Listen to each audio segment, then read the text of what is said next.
กาลครั้งหนึ่งไม่นานนักมีเด็กหญิงคนหนึ่งเธออาศัยอยู่กับแม่2 คนในกระท่อมเล็กๆซอมซ่อที่อยู่ห่างไกลจากตัวเมืองแม่ของเธอนั้นป่วยไม่สามารถลุกไปไหนมาไหนได้เด็กหญิงจึงต้องดูแลตนเองและดูแลแม่ของเธอด้วย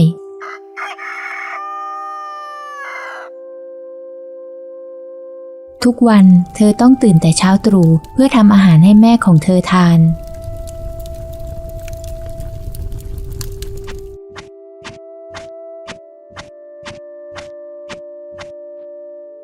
ท่านแม่ข้าทำข้าวต้มร้อนๆมาให้กินขอบใจมากจ้ะ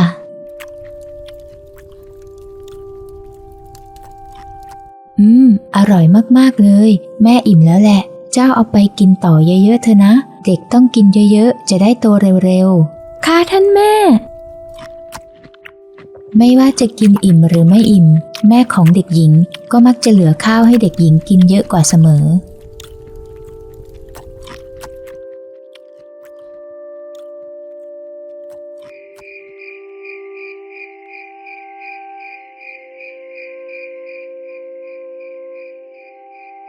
แม่ขอโทษด้วยนะที่เป็นแม่ที่ไม่ดีเลยนอกจากจะไม่ได้เลี้ยงดูเจ้าให้ดีแล้วยังเป็นภาระให้เจ้าลำบากอีกด้วยท่านแม่ข้าไม่เคยคิดว่าเป็นความลำบากเลยข้ามีความสุขที่ได้อยู่กับท่านแม่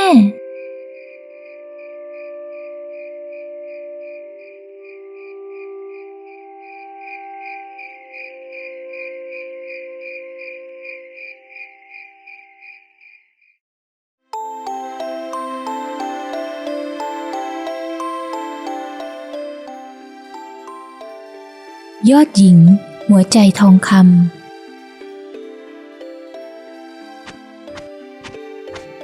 เด็กหญิงหาเลี้ยงชีพด้วยการเก็บเศษขยะขายทุกวันเธอต้องเดินเท้าออกจากบ้านซอกแซกไปทั่วเมืองเพื่อหาเก็บเศษขวดเศษไหเศษโลหะต่างๆที่คนทิ้งแล้วไปขายให้กับร้านรับซื้อเศษขยะพอได้เงินมาใช้ประทังชีวิตไปวันๆ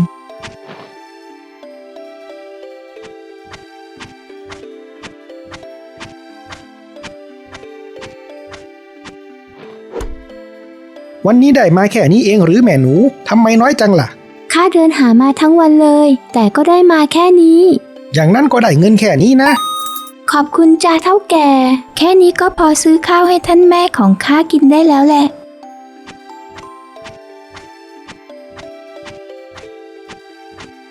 แต่บางวันก็หาของที่พอจะขายได้ไม่ได้เลย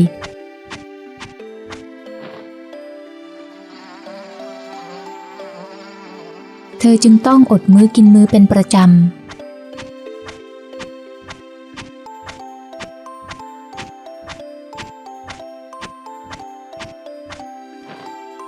ท่านแม่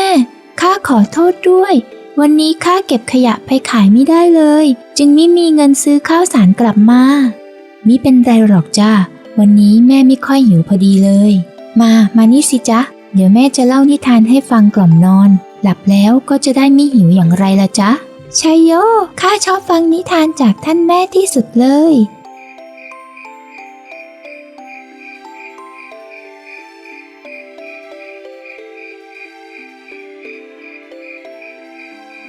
วันต่อมาเด็กหญิงก็หาเศษขยะที่พอขายได้ไม่ได้อีกตามเคยซึ่งก็เป็นอย่างนี้อยู่เป็นประจำแต่เด็กหญิงก็สามารถพลิกแพลงหาของกินมาได้อยู่เสมอ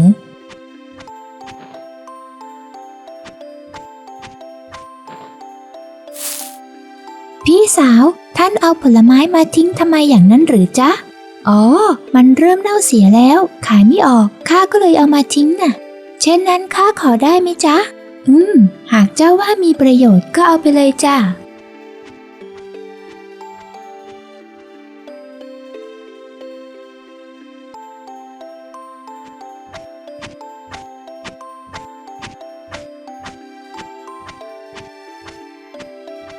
ท่านแม่วันนี้ข้ามีผลไม้มาด้วยนะพอดีวันนี้ที่ร้านผลไม้เขามีผลไม้ที่เน่าเสียขายไม่ออกเลยเอามาทิ้งแต่ข้าเห็นว่าแค่เราเอามาตัดเอาส่วนที่เน่าเสียทิ้งไปก็ยังมีส่วนที่กินได้เหลืออยู่อีกเยอะเลยเดี๋ยวข้าจะเอามาให้ท่านแม่กินนะ เจ้านี่ฉลาดจริงๆเลย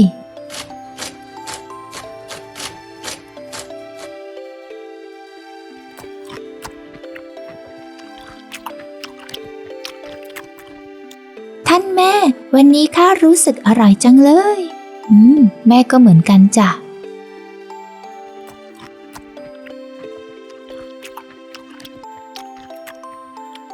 อยู่มาวันหนึ่งแม่ของเด็กหญิงเกิดอาการทรุดหนักมีไข้สูงอย่างมากเด็กหญิงไม่รู้ว่าจะทำอย่างไรท่านแม่ท่านอดทนหน่อยนะเดี๋ยวข้าจะรีบไปตามคนให้มาช่วยจึงตัดสินใจวิ่งออกจากบ้านไปขอร้องให้คนมาช่วยท่านผู้เฒ่าท่านพอที่จะช่วยเหลือท่านแม่ของข้าได้หรือไม่ท่านแม่ของข้ามีไข้สูงมากเลยแต่เมื่อเพื่อนบ้านมาถึงเด็กน้อยข้าก็ไม่รู้ว่าจะช่วยเหลือแม่ของเจ้าอย่างไรดีเพราะข้าก็ไม่ได้มีความรู้เรื่องการแพทย์เลยแถวนี้ก็ไม่มีหมอเสียด้วยสิหมอในเมืองก็อยู่ไกลมากข้าว่าเจ้าคงต้องลองไปขอความช่วยเหลือจากคนอื่นดูเผื่อโชคดีอาจจะพอมีใครที่มีความรู้ทางการแพทย์อยู่แถวนี้บ้างเมื่อคิดได้ดังนั้นเด็กหญิงจึงรีบวิ่งไปขอความช่วยเหลือจากคนอื่นๆตามคำแนะนำของเพื่อนบ้านทันทีแต่ผู้คนในละแวกนั้นก็ไม่มีใครที่มีความรู้ทางการแพทย์เลยสักคนเดียวเด็กหญิงจึงต้องเดินกลับบ้านด้วยความสิ้นหวังและหมดสิ้นหนทางแต่ระหว่างทางนั้นเธอก็ได้พบกับนักพรตพเนจรผู้หนึ่งเดินผ่านมานักพรตผู้นั้นคือเฉินกุ้ยเซียงนั่นเองเธอจึงรีบวิ่งเข้าไปขอความช่วยเหลือทันทีท่านนักพรตท่านพอที่จะช่วยเหลือท่านแม่ของข้าน้อยได้หรือไม่มีเรื่องเดือดเนื้อร้อนใจอันใดอย่างนั้นหรือเด็กน้อยท่านแม่ของข้าน้อยมีไข้สูงมากข้าน้อยไม่รู้จะทำอย่างไรดีผู้คนแถวนี้ก็ไม่มีใครช่วยเหลือข้าน้อยได้เลยถ้าอย่างนั้นเจ้ารีบพาข้าไปดูอาการของท่านแม่ของเจ้าเถิดเฉินกุ้ยเซียงได้ตามเด็กหญิงกลับไปบ้าน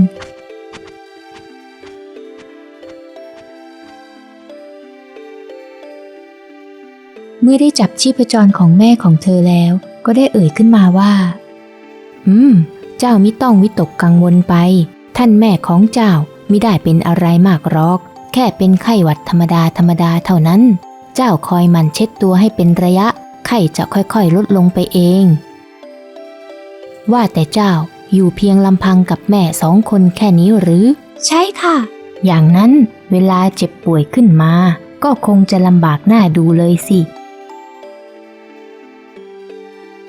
ข้าจะช่วยสอนการใช้สมุนไพรพื้นบ้านให้เจ้าเอาไหม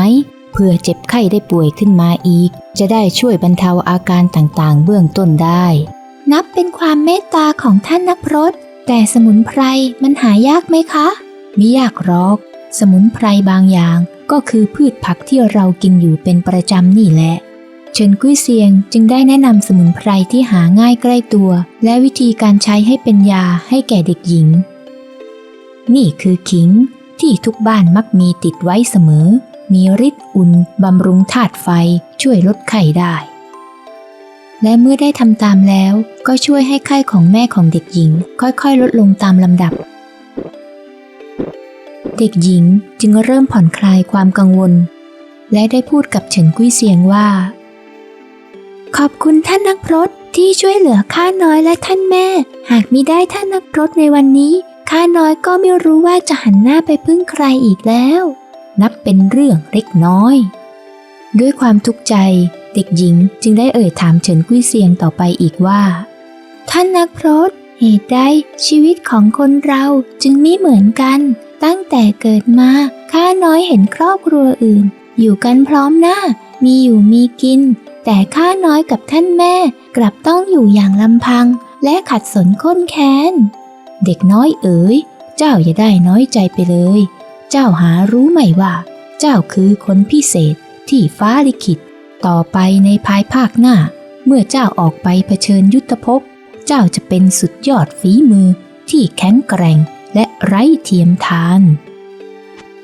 เมื่อทุกอย่างคลี่คลายไปได้ด้วยดีแล้วเฉินกุ้ยเซียงจึงได้เดินจากไปหลายปีผ่านไปเด็กหญิง ก็ได้เติบโตขึ้นเป็นหญิงสาวเช้าวันหนึ่งเธอก็ได้ทำอาหารมาให้แม่ของเธอกินตามปกติท่านแม่ท่านตื่นมากินข้าวเถอะนะวันนี้ข้าวหอมเป็นพิเศษเลยแต่วันนี้ไม่ว่าเธอจะเรียกแม่ของเธออย่างไรแม่ของเธอก็ไม่ขานรับและไม่ยอมตื่นขึ้นมาอีกเลยท่านแม่ท่านแม่ท่านแม่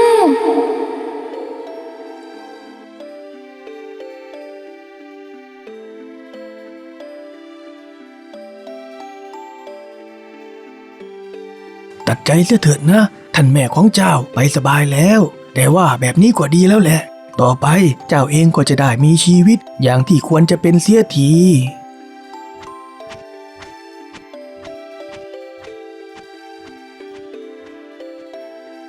หลังจากที่แม่ของหญิงสาวตายจากไป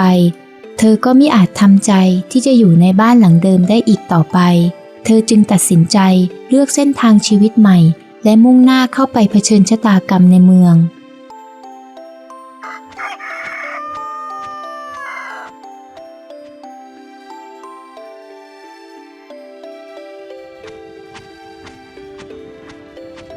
เมื่อเข้าไปในเมืองหญิงสาวก็เดินเสาะหางานทำแต่ก็ไม่มีใครยอมรับเธอเข้าทำงานเลยสักคนเดียวโอ้โหสารรูปยังเจ้าใครรับเขาทำงานกว่าบ้าแล้วจรจัดสุดหญิงสาวเดินหางานตั้งแต่เช้าจนจรดเย็นก็ยังไม่ได้งาน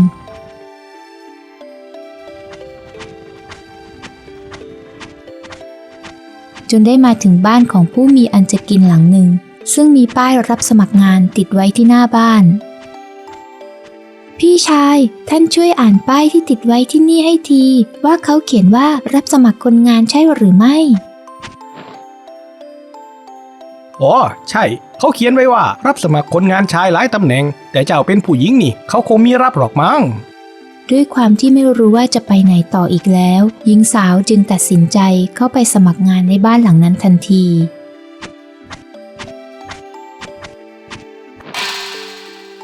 เจ้าเข้ามาทำไมหรือข้าน้อยมาขอสมัครงานนี่อ่านป้ายไม่ออกหรืออย่างไรว่าข้ารับสมัครแต่คนงานชายที่นี่มีแต่งานหนักๆให้ทำผู้หญิงทำไม่ได้หรอกนายหญิงโปรดรับข้าไว้เถิดข้าน้อยหมดสิ้นหนทางไปแล้วงานอะไรข้าน้อยก็ทำได้ทั้งนั้นเอ๊ะเหตุใดพูดไม่รู้เรื่องระหว่างนั้นคุณชายของบ้านนี้ได้เข้ามาเห็นเข้าจึงได้เอ่ยขึ้นมาว่าท่านแม่ดูท่าทางนางจะไร้ที่พึ่งพิงจริงๆนะเราขึ้นป้ายรับสมัครงานไว้นานแล้วก็ยังไม่มีคนมาสมัครเลยอย่างไรข้าว่ารับนางไว้ก่อนเถิดหากทำงานไม่ได้เรื่องค่อยถึงว่ากันก็ได้ถ้าอย่างนั้นเงินค่าจ้างเดี๋ยวถึงว่ากันนะข้าให้แค่ที่อยู่หลับนอนกับข้าว3 มื้อแค่นั้นไปก่อนรับได้ก็อยู่รับไม่ได้ก็ไปโอ้โหให้ข้าน้อยได้กินข้าวทั้ง3 มื้อเลยอย่างนั้นหรือปกติข้าน้อยต้องอดมื้อกินมื้อนายหญิงท่านช่างมีเมตตากับข้าน้อยเหลือเกินแล้วเจ้าชื่อว่าอะไรล่ะข้าน้อยชื่อว่าเพ่ยจากนั้นนายผู้หญิงก็ได้พาหญิงสาวไปยังที่พักนี่คือที่อยู่หลับนอนของเจ้าต้องนอนที่โรงเก็บฟืนนี่อาจจะคับแคบไปหน่อยหวังว่าคงจะทนอยู่ได้นะโอ้โหที่นี่กว้างขวางกว่าบ้านของข้าน้อยตั้งเยอะข้าน้อยไม่นึกเลยว่าจะได้มีโอกาสได้อยู่ในที่สุขสบายเช่นนี้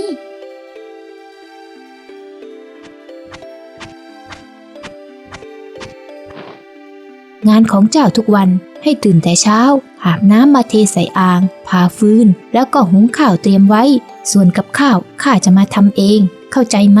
เข้าใจค่ะนายหญิง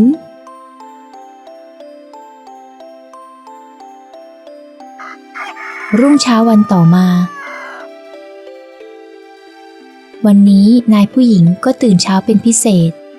วันนี้ต้องตื่นเช้าหน่อยจะได้สอนให้คนใช้ใหม่รู้ว่าบ้านนี้ต้องตื่นแต่เช้านี่ยายนั่นคงยังไม่ตื่นแน่นอนเลยแต่เมื่อนายผู้หญิงเดินไปยังโรงเก็บฟืนซึ่งเป็นสถานที่หลับนอนของหญิงสาวกลับไม่พบหญิงสาวอยู่แล้วนั่นอย่างไรคิดไว้แล้วเชียวว่าต้องทนอยู่ไม่ได้นี่คงหนีไปตั้งแต่เมื่อคืนแล้วแน่ๆเลย แต่เมื่อนายผู้หญิงเดินเข้าไปในครัวก็ได้เจอหญิงสาวมารออยู่ก่อนแล้วหญิงสาวได้เอ่ยขึ้นมาว่าอรุณสวัสดิ์ค่ะนายหญิงท่านตื่นเช้าจังเลยนะเจ้าคะข้าน้อยทำงานตามที่นายหญิงสั่งไว้เมื่อคืนเสร็จเรียบร้อยแล้วค่ะทำเสร็จแล้วหมดเลยอย่างนั้นหรือนี่เจ้าตื่นมานานแล้วหรือนี่ทำไมตื่นเช้าจังล่ะข้าน้อยตื่นเวลานี้เป็นประจำอยู่แล้วแหละเจ้าค่ะต้องตื่นทำงานบ้านทำกับข้าวให้ท่านแม่ของข้าน้อยกินก่อนจะออกไปทำงานเป็นอย่างนี้ทุกวันเอาละรีบไปก่อไฟให้ข้าทำกับข้าว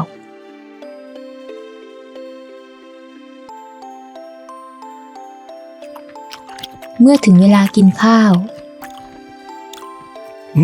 วันนี้กับข้าวอร่อยจังนะครับท่านแม่ข้าวก็หุงนิ่มพอดีเลยอร่อยก็กินเยอะๆเลยนะท่านแม่ก็อย่ากินเพลินนักล่ะครับเราต้องเหลือให้เพื่อนๆกินด้วยรู้แล้วล่ะนะเมื่อนายหญิงและคุณชายกินข้าวอิ่มแล้วก็ได้เหลือข้าวให้กับหญิงสาวกินเพียงค่อนหม้อและกับข้าวอีกเพียงนิดเดียวเท่านั้นว่าวันนี้โทษทีนะกับข้าวอร่อยข้าก็เลยเผลอกินเยอะไปหน่อยเลยเหลือข้าวกับข้าวให้เจ้ากินแค่นี้เองโอ้โหนายหญิงท่านให้ข้าน้อยได้กินข้าวตั้งค่อนหม้อแถมยังมีกับข้าวให้ด้วยเลยหรือเจ้าคะปกติข้าน้อยเคยกินก็แต่ข้าวต้มใส่น้ำเยอะๆชามเดียวต้องแบ่งกินกับแม่2 คนแถมยังไม่เคยได้กินกับข้าวเลยสักทีท่านช่างมีน้ำใจกับข้าน้อยอย่างเหลือหลายรีบกินข้าวนะเดี๋ยวต้องตามคุณชายไปทำงานหญิงสาวกินข้าวอย่างอร่อยและมีความสุขแบบที่ไม่เคยได้กินมาก่อนคนอะไรเนี่ยวิว่าจะทำอะไรให้ก็ว่าดีไปเสียหมด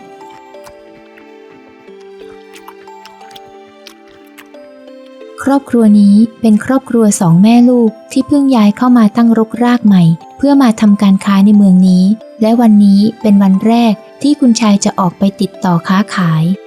เพ่ยเดี๋ยวเจ้าช่วยขนลังสินค้าขึ้นไปไว้บนรถม้าให้ทีนะเดี๋ยวข้าจะไปจัดเตรียมเอกสารว่าแต่เจ้าจะขนไหวหรือเปล่าล่ะสบายมากเจ้าค่ะสมัยที่ข้าน้อยเป็นเด็กแม้ข้าน้อยจะแรงน้อยแต่ข้าน้อยก็ยังทำงานแทนผู้ใหญ่ได้ทุกอย่างเลยคุณชายไปทำงานที่สำคัญเถิดมิต้องเป็นห่วงธุรกิจของคุณชายคือการนำเข้าสินค้าจากต่างเมืองเพื่อมาขายส่งให้กับร้านค้าปลีกในเมืองนี้คุณชายพยายามติดต่อกับร้านค้าในเมืองเพื่อให้เขารับสินค้าของตนไปขายแต่ก็ปรากฏว่าไม่มีร้านไหนตอบรับเอาไว้ขายเลยสักร้านเดียวสินค้าของเจ้ามันก็ดีอยู่หรอกแต่ข้าก็มีเจ้าประจำที่รับอยู่ก่อนแล้วหากรับของเจ้ามาก็เกรงจะผิดใจกับเจ้าเก่าเอาไว้โอกาสหน้าก็แล้วกันนะ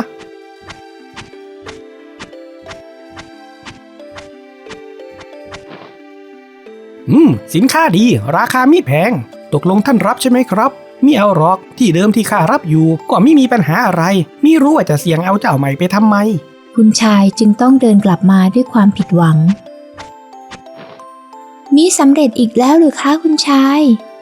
แต่ก็มิเป็นไรหรอกเดี๋ยวเราไปหาอะไรกินกันก่อนดีกว่ากองทัพต้องเดินด้วยท้องอิ่มแล้วค่อยออกไปเจรจากับร้านอื่นต่อเมื่อไปถึงร้านอาหารอ้าวเพ่ยทำไมเจ้ามิมานั่งล่ะแต่คุณชายยังกินมิเสร็จเลยไม่ใช่หรือเจ้าคะหากอยู่กับข้ามิต้องพิธีรีตองหรอกมานั่งกินด้วยกันเลยอยากกินอะไรก็สั่งเลยมาสิ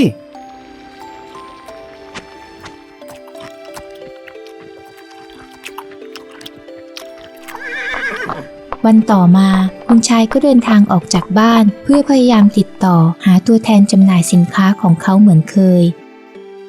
แต่ก็ยังไม่ประสบความสำเร็จอยู่เช่นเดิมเป็นเช่นนี้อยู่หลายวันจนเขารู้สึกท้อแท้ใจทำอย่างไรดีนะสินค้ามีอยู่เต็มโกดังแต่กลับยังหาคนขายให้มิได้เลยคุณชายหากไม่มีคนขายให้เหตุใดเราไม่ตั้งแผงขายเองเลยล่ะเจ้าคะจะให้ข้ามาเป็นพ่อค้าแผงลอยอย่างนั้นหรือทำอย่างนั้นก็เสียชื่อนักธุรกิจหมดนะสิขายของแผงลอยเป็นเรื่องเสียชื่อตรงไหนอย่างนั้นหรือเจ้าคะเจ้าไม่เคยมีหน้ามีตาเจ้าคงไม่เข้าใจหรอกเอาอย่างนี้ไหมล่ะเจ้าคะระหว่างที่ข้าน้อยรอคุณชายข้าน้อยจะเป็นคนขายสินค้าให้คุณชายเองส่วนท่านก็ไปติดต่อหาร้านค้าตัวแทนของท่านต่อไปถ้าอย่างนั้นลองดูก็ได้ แล้วจะให้ข้าน้อยขายชิ้นละเท่าไหร่ดีล่ะเจ้าคะ ก็ไม่รู้ว่าแถวนี้เขาขายปลีกกันเท่าไหร่แล้วแต่เจ้าจะตั้งก็แล้วกันแต่อย่าให้ต่ำกว่าชิ้นละ5 ตำลึงนะเพราะนั่นเป็นราคาขายส่งสำหรับให้ลูกค้าที่เป็นตัวแทน ได้เจ้าค่ะ ซื่อๆเซ่อๆอย่างนี้จะขายได้หรือ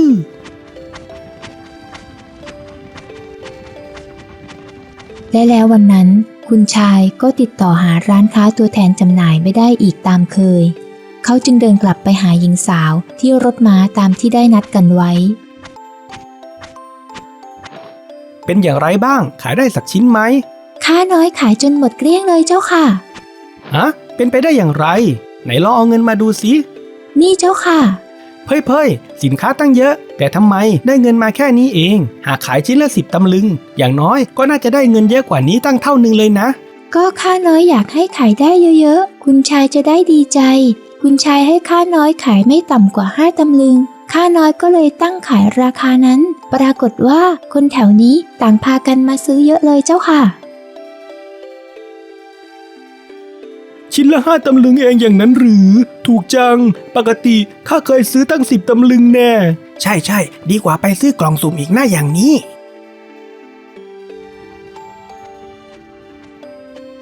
ขายชิ้นละ5 ตำลึงเลยอย่างนั้นหรือนั่นราคาส่งเลยนะปกติหากจะขายราคานี้ลูกค้าต้องซื้อคราวละโหลเลยนะถึงจะขายให้ได้มิอย่างนั้นจะเสียราคาข้าน้อยขอโทษคุณชายด้วยข้าน้อยคิดว่าถึงขายได้กำไรน้อยแต่ก็ยังดีกว่าขนสินค้ากลับไปแบบไม่ได้อะไรเลยอย่างน้อยก็ยังพอได้เงินค่ากินข้าวให้คุณชายบ้างข้าหวังรวยแต่เจ้าหวังรอดเป้าหมายข้าอยู่สูงจึงคว้ายากเป้าหมายเจ้าอยู่ต่ำจึงคว้าง่ายเอาละข้าว่าวันนี้ข้าแพ้เจ้าวันนั้นคุณชายจึงเดินทางกลับบ้านด้วยความสบายใจเป็นพิเศษคืนนั้นคุณชายก็ได้ปรึกษากับแม่ของตนว่าเป็นอย่างไรบ้างวันนี้ทำไมดูเจ้าสบายใจเป็นพิเศษก็วันนี้น่ะสิครับเพ่ยลองเอาสินค้าของเราไปวางขายดูปรากฏว่าขายจนหมดเกลี้ยงเลยอย่างนั้นก็ดีแต่ก็ยังมีอาจช่วยให้ธุรกิจของเราไปรอดได้อยู่ดีข้ายังต้องติดต่อหาร้านค้าตัวแทนให้ได้วันต่อมาคุณชายก็ได้ออกไปติดต่อหาร้านค้าตัวแทนอีกเหมือนเคยแต่ก็ยังไม่ประสบความสำเร็จอยู่ดีมิเอาหรอกข้ามีที่รับอยู่ก่อนแล้วเป็นอย่างนี้อยู่ร่ำไปวันนี้คุณชายก็กลับออกมาพร้อมกับความผิดหวังอีกตามเคยเป็นอย่างไรบ้างคุณชายคราวนี้สำเร็จไหมคว้าน้ำเหลวอีกตามเคยปะวันนี้เรากลับกันเถิดอ้าววันนี้ยังเช้าอยู่เลยเหตุใดจึงรีบกลับเลยเจ้าคะข้าว่าข้าตระเวนหาจนครบหมดทุกร้านในเมืองนี้แล้วแหละมิรู้ว่าจะไปที่ไหนอีกแล้วคราวนี้ข้าก็จนปัญญาแล้วจริงๆสงสัยคงต้องม้วนเสื่อกลับไปเมืองเดิมของข้าเสียแล้วเหตุใดคุณชายมิให้ข้าน้อยขายแบบนี้ไปตลอดละเจ้าคะทำอย่างนั้นพอได้เงินก็จริงแต่ก็ไม่ได้ช่วยให้ธุรกิจของเราไปรอดได้หรอกเพราะธุรกิจของเราคือโกดังสินค้าต้องรับสินค้ามาปริมาณเยอะขายเองเมื่อไหร่จะหมดต้องมีตัวแทนช่วยขายให้หลายๆเจ้าเท่านั้นวันนั้นคุณชายจึงเดินทางกลับบ้านไปด้วยความสิ้นหวังและท้อแท้ใจคืนนั้นเขาก็ได้ปรารภกับแม่ของเขาว่าท่านแม่ข้าว่ากิจการของข้าในเมืองนี้คงไปไม่รอดเสียแล้วแหละเพราะข้าพยายามติดต่อหาร้านตัวแทนจำหน่ายในเมืองนี้อย่างไรก็มิสำเร็จร้านค้าเขาต่างก็มีที่รับประจำอยู่ก่อนแล้วและก็ไม่อยากเปลี่ยนมาซื้อกับเรามิเป็นไรหรอกเรากลับไปหากินที่เมืองเก่าของเราก็ได้นะเมื่อเป็นเช่นนั้นคุณชายจึงตัดสินใจที่จะปิดกิจการในเมืองนี้และเตรียมตัวที่จะย้ายกลับไปทำธุรกิจที่เมืองเดิมที่เขาจากมาเขาจึงเขียนป้ายเพื่อบอกว่าปิดกิจการแล้วนำไปติดไว้ที่หน้าร้านมินึกเลยว่าจะเจ๊งเร็วแบบนี้ทั้งที่ยังไม่เริ่มเลยแท้ๆทำธุรกิจนี้ไม่ใช่เรื่องง่ายเลยจริงๆแม้เราจะทำถูกต้องตามหลักการตามตำราก็ใช่ว่าจะประสบความสำเร็จได้แต่แล้วก็มีเหตุการณ์ไม่คาดฝันเกิดขึ้นอยู่นี่เองร้านที่พวกเราตามหาข้าจำคนขายสวยๆคนนี้ได้เท่าแก่นี่คือร้านขายส่งสินค้านำเข้าใช่หรือไม่ถูกต้องแล้วพวกท่านรู้ได้อย่างไรอย่างนั้นหรือ หาตั้งนานมิเห็นไปขายที่เดิมหลายวันร้านของข้ากำลังขายดีเลยขาดของขายเลยต้องมาตามหานี่แหละพวกท่านเป็นร้านขายของอย่างนั้นหรือข้าตระเวนไปทุกร้านแล้วในเมืองนี้เหตุใดไม่เคยเห็นร้านของพวกท่านเลยพวกข้าเป็นร้านเปิดใหม่นะเปิดอยู่รอบๆเมืองทีแรกก็กะว่าจะซื้อสินค้าของท่านไปใช้เฉยๆแต่เห็นว่าราคาถูกดีเลยลองเอาไปขายดูปรากฏว่าขายได้แฮะก็เลยเปิดร้านขายซะเลยดีจริงๆที่พวกท่านขายของราคาส่งแบบนี้ซื้อน้อยๆก็ขายทำให้คนทุนน้อยๆอย่างพวกข้าได้มีโอกาสมีกิจการเป็นของตัวเองกับเขาบ้างเป็นร้านเปิดใหม่อย่างนั้นหรอกหรือ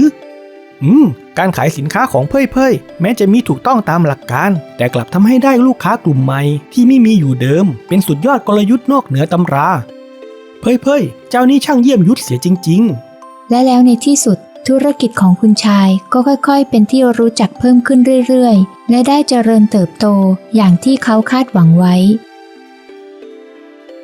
ธุรกิจของคุณชายเป็นไปได้ด้วยดีแต่ในกลางดึกคืนหนึ่งก็เกิดเหตุการณ์ที่ไม่คาดฝันเกิดขึ้นนายผู้หญิงเกิดมีอาการไข้สูงขึ้นมาอย่างกระทันหันคุณชายจึงได้รีบไปตามหมอมารักษาเพ่ยๆเจ้าคอยดูแลนายหญิงอยู่ที่บ้านนะเดี๋ยวข้าจะออกไปตามหมอมาดูอาการได้ค่ะคุณชาย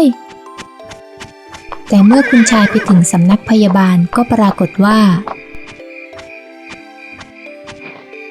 มาหาท่านหมออย่างนั้นหรือเสียใจด้วยนะวันนี้ท่านหมอติดธุระไปรักษาคนไข้ที่นอกเมืองพรุ่งนี้เช้าถึงจะกลับบอกแม่ของเจ้าแข็งใจรอสักหน่อยก็แล้วกันนะเมื่อท่านหมอกลับมาข้าจะรีบพาไปหาแม่ของเจ้าทันทีคุณชายจึงต้องเดินทางกลับมาด้วยความหมดหวังคุณชายท่านหมอไม่มาด้วยหรือเจ้าคะพอดีวันนี้หมอไม่อยู่พรุ่งนี้เช้าถึงจะกลับข้าก็ไม่รู้ว่าจะทำอย่างไรแล้วเหมือนกัน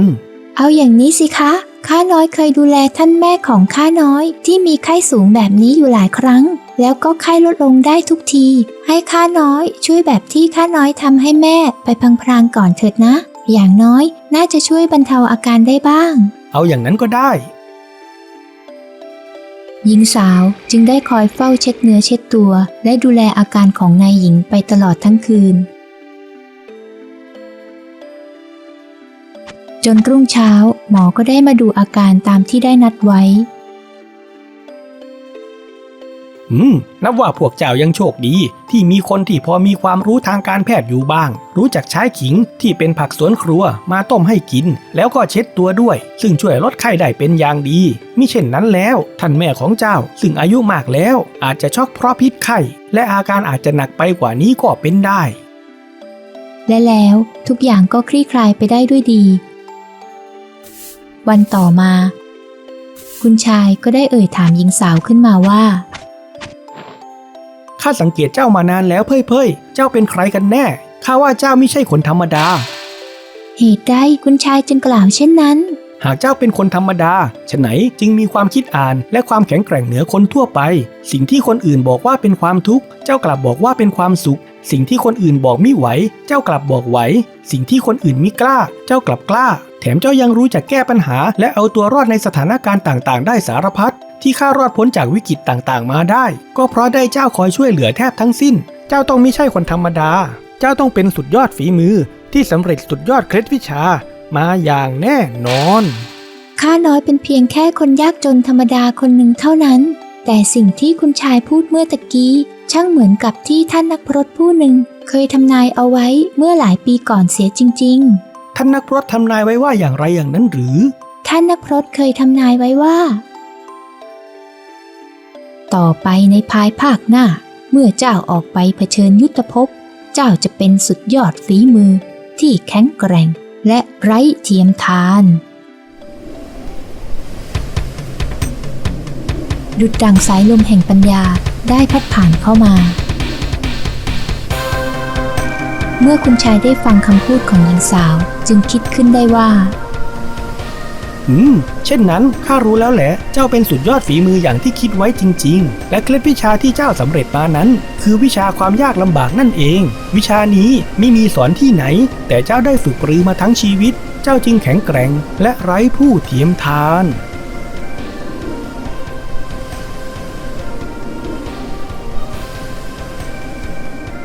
ตั้งแต่นั้นมา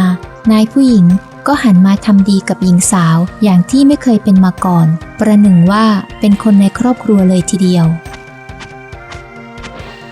เพ่ยต่อไปเจ้าไม่ต้องนอนที่โรงเก็บฟืนอีกแล้วนะให้ย้ายมานอนที่ห้องว่างๆข้างห้องของข้าแทนแล้วต่อไปเวลากินข้าวก็ให้มากินพร้อมกันเลยนะ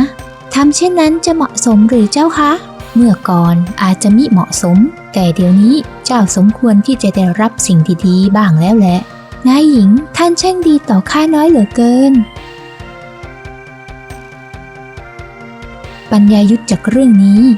จงอย่าเกรงกลัวความยากลำบากเพราะความยากลำบากนั้นฝึกคนให้แข็งแกร่งคนที่เคยผ่านความยากลำบากมาก่อนมักจะรู้สึกเป็นทุกข์น้อยกว่าหาความสุขได้ง่ายกว่าและมีทักษะในการแก้ปัญหาที่สูงกว่าคนที่เคยมีแต่ความสุขสบายซึ่งแน่นอนว่าเมื่อต้องเผชิญกับวิกฤตก็จะสามารถฟันฝ่าและเอาตัวรอดได้เป็นอย่างดี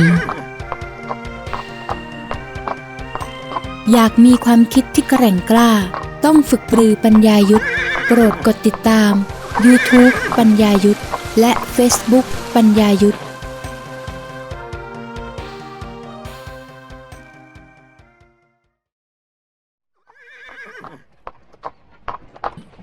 วันหนึ่งพ่อของคุณชายซึ่งทำธุรกิจที่ต่างเมืองก็ได้มาเยี่ยมชมกิจการของลูกชายที่เมืองนี้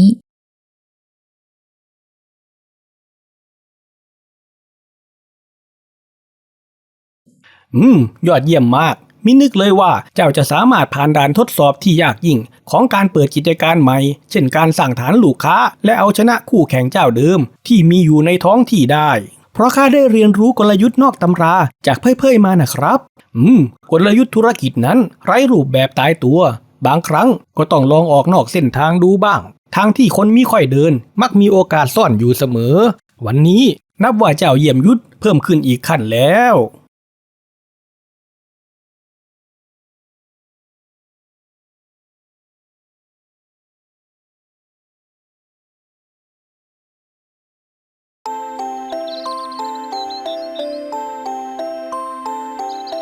ปัญญา